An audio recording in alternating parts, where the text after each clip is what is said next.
ones that go out and kill. Maybe 1 out of 10 of good fighter pilots will be one of the hunters, and the others will be hunted.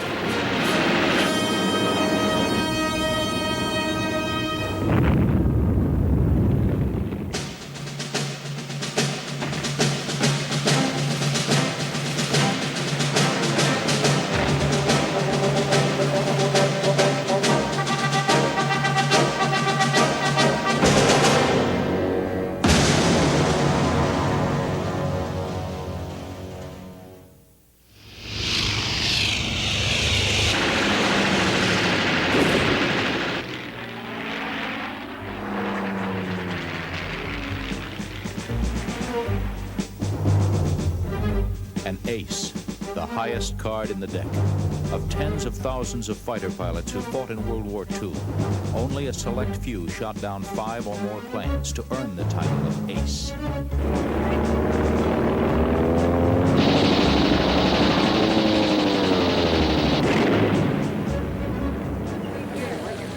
Are you all right? You get any of the batters? Yes, I got a measurement 109 in the Dornier. Who were these men? What made them a breed apart? In the high arenas of a world at war, what separated the hunters from the hunted?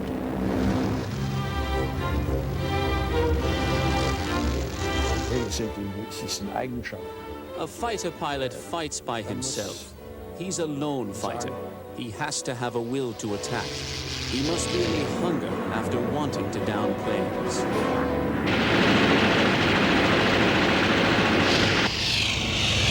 So I banked as tight as I could and turned around and faced this Focke-Wulf. I could see the gun sparking, and then it hit me. That man is trying to kill me.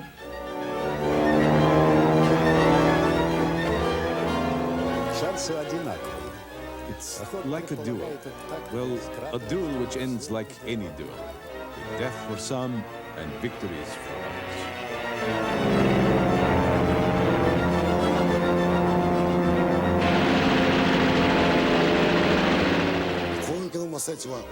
When my bullets hit an enemy and an enemy's plane caught fire, I felt excitement, joy. The thrill of the chase and what you're doing, there is no substitute.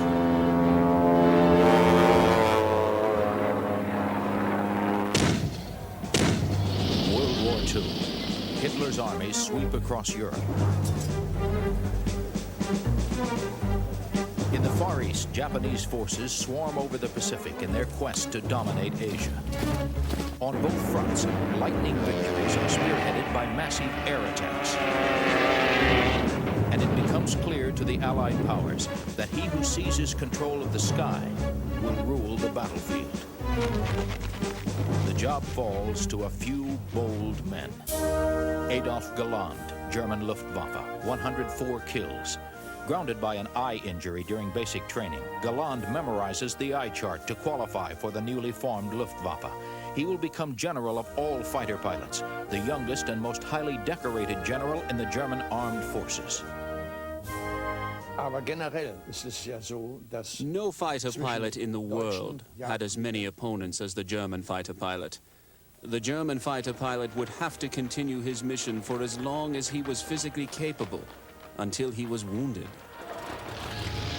1,000 sorties was not uncommon for the German fighter pilot lucky enough to survive them. But young German pilots on the eve of war accept their duty eagerly, convinced that in the Luftwaffe, the most powerful air force on earth, lay victory. Harry Brodie Broadhurst, Royal Air Force, 12 kills. He will become Britain's youngest Air Vice Marshal, and later a Knight of the British Empire. Risking their necks was part of the game, I suppose. I mean, I had fast motor cars and fast motorbikes. When I wasn't crashing aeroplanes, I was crashing motorbikes. It was all part of the game. Young Englishmen eager for adventure volunteer in droves for the Royal Air Force. Their country will soon call upon them to provide the last line of defense in an all-out struggle for survival. Ivan Lakiev, Red Air Force, 12 kills. Told he is too short and awkward to qualify for flight school, 16-year-old Lakiev nearly abandons his dreams of becoming a fighter pilot. But by war's end, this flight school reject will become a leading fighter ace and a decorated hero of the Soviet Union. In our country, every Russian, every Soviet knows the slogan, "He who comes here with a sword will die by the sword." Where did we find the strength? In love for our motherland. For the pilots of the Red Air Force, World War II opens with terrifying suddenness. With a deep love of the motherland and a centuries-old hatred of their German neighbors, Russians will stop at nothing to destroy the invaders. Saburo Sakai, Imperial Japanese Naval Air Force, 64 kills. Sakai nearly dies of severe head wounds early in the war when American bullets rip into his cockpit, but he recovers to become one of Japan's top fighter aces. No matter how many of the enemy's planes I shot down, my personal power was very limited. To my unit men, my colleagues, teaching how to shoot down a plane, how many aces I could create, was the thing I devoted my time to more than how many planes I personally shot down.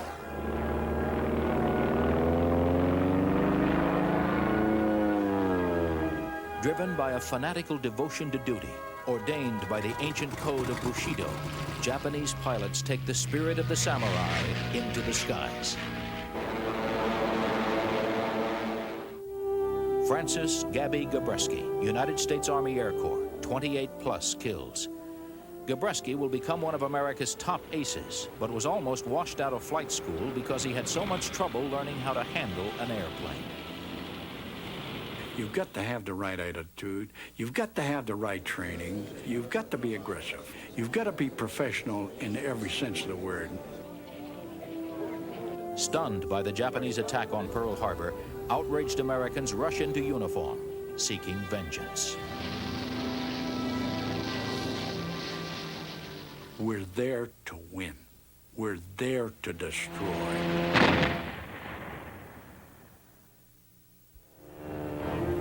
Survival was an art. Making kills was a craft. Instincts took over when it was time to decide between the quick and the dead. What made some men masters of aerial combat, while others fought only to survive? What did it take to become an ace?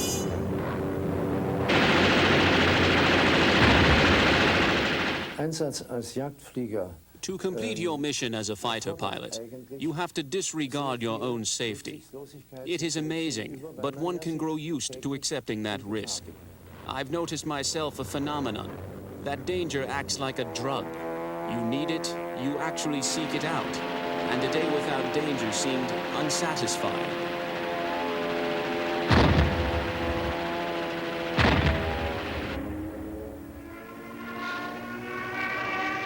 Arseny Vorozhikin, Red Air Force, 46+ kills. While leading a handful of fighters deep inside enemy territory, he spots an armada of German bombers and fighters. Retreat is not in Vorozhikin's dictionary. We went around from the back. The sun was shining from the side of the enemy. We made the turn. They didn't see us. Now the sun was shining behind us also.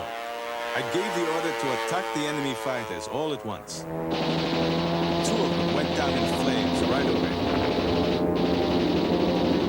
3 of them somersaulted around in the air after they were hit.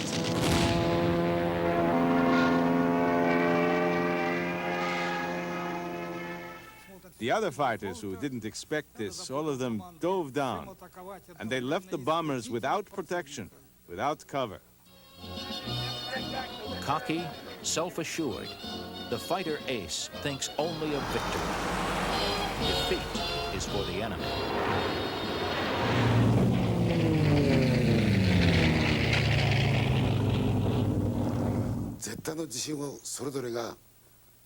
Each pilot had an absolute confidence in himself. All pilots had the pride that they would never lose a fight, one samurai against another samurai.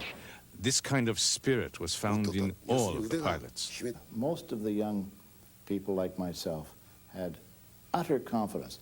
I never, ever dreamed that I would get a hole in my airplane because I was so good at what I did.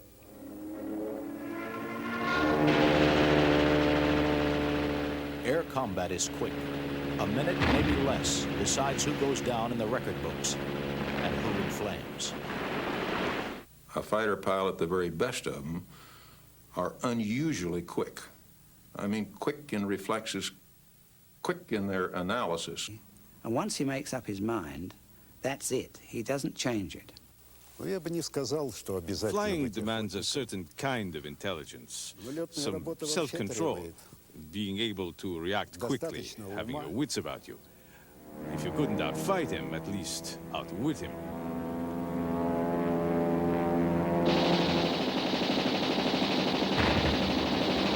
Exploiting the enemy's weakness, taking advantage of altitude, the sun, and the clouds to achieve surprise are indispensable tactics of the fighter ace. Jawohl, dieser Ausspruch mit dem Kopf und nicht mit den Muskeln. Should I come out of the sun? Should I dive? Attack from below? I have to make all these considerations before I attack, instead of simply jumping on him in the hopes of somehow bringing him down.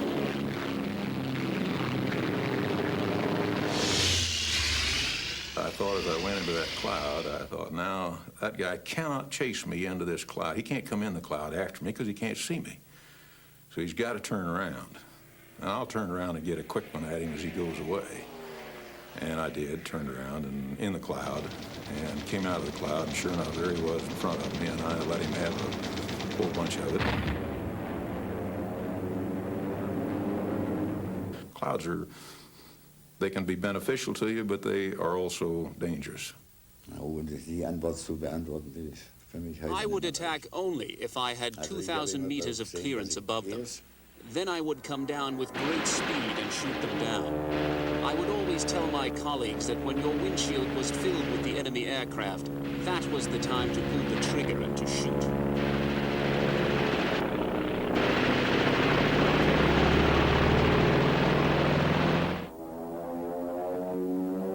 Adrenaline is flowing and your mind is racing thousands of miles a second. Your guns are fixed.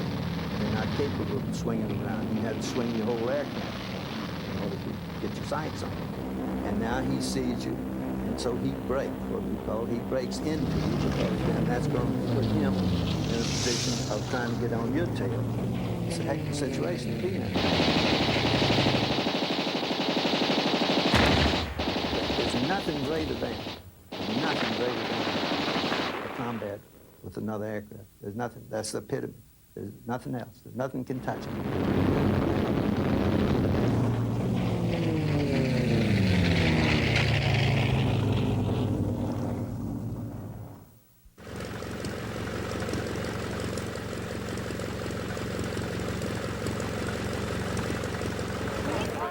Fame and adulation grow with each mounting score. Aces become household names, men to admire, to cheer, to emulate.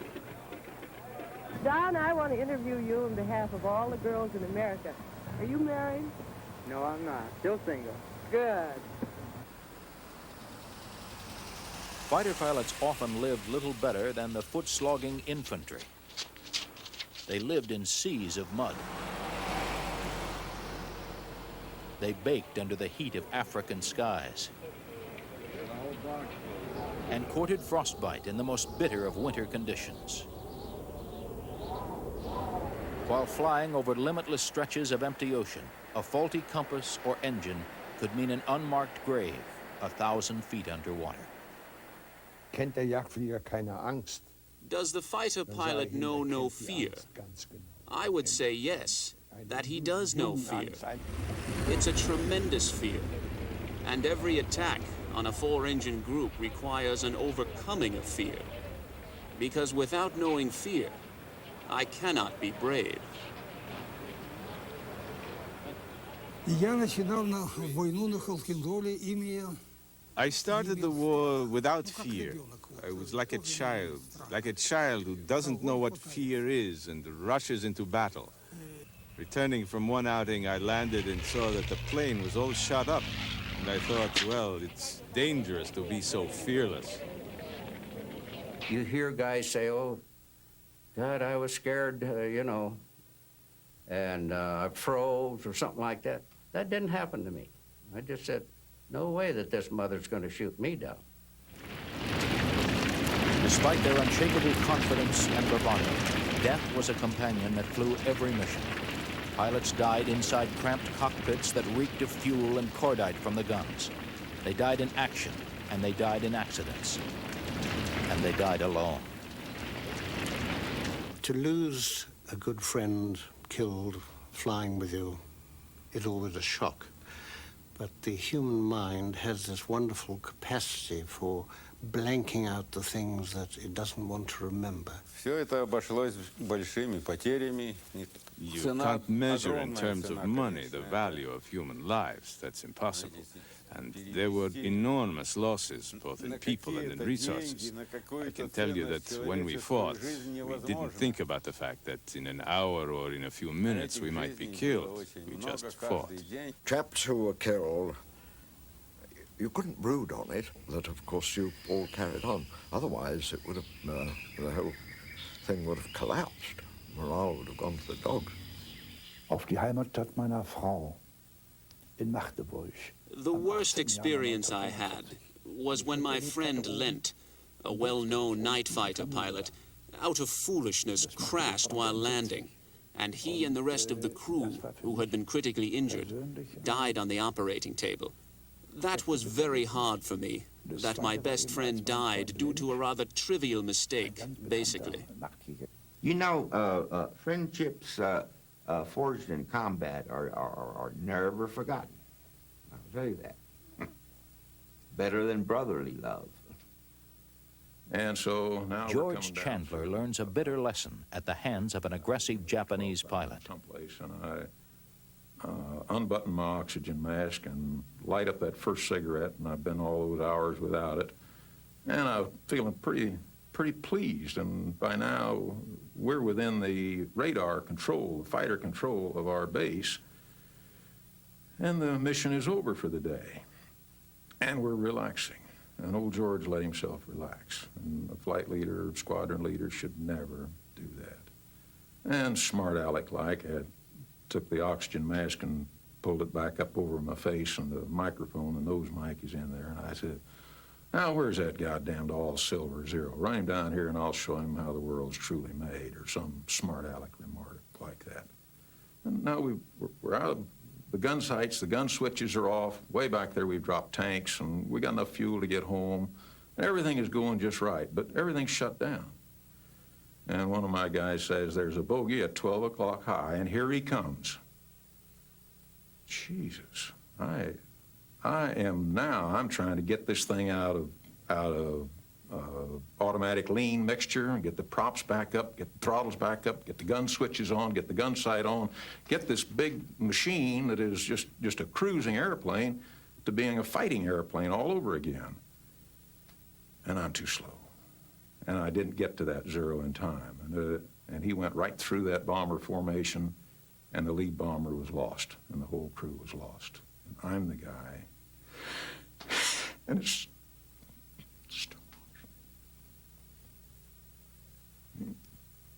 if I had stayed right up on the combat edge, clear up to the landing pattern, or when we let go of those bombers, and we weren't 25 miles from letting go of them for the day. And I didn't do it. We lost a bomber.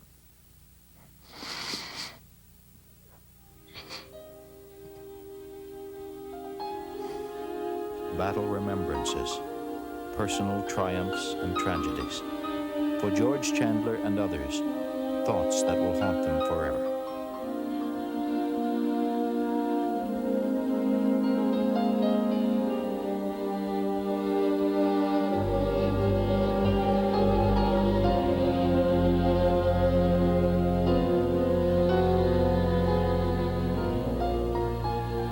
Harriet White Springs, an American ace of World War I, wrote a description of aerial combat that has become a classic.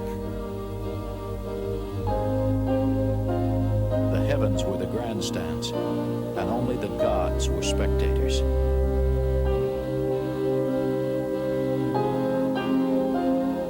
The stake was the world. The forfeit was the player's place at the table, and the game had no recess.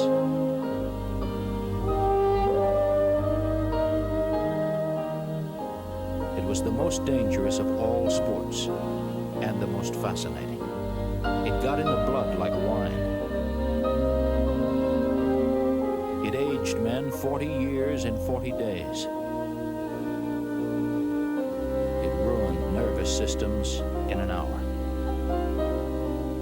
It was a fast game. The average life of a pilot at the front was 48 hours, and to many, it seemed an age.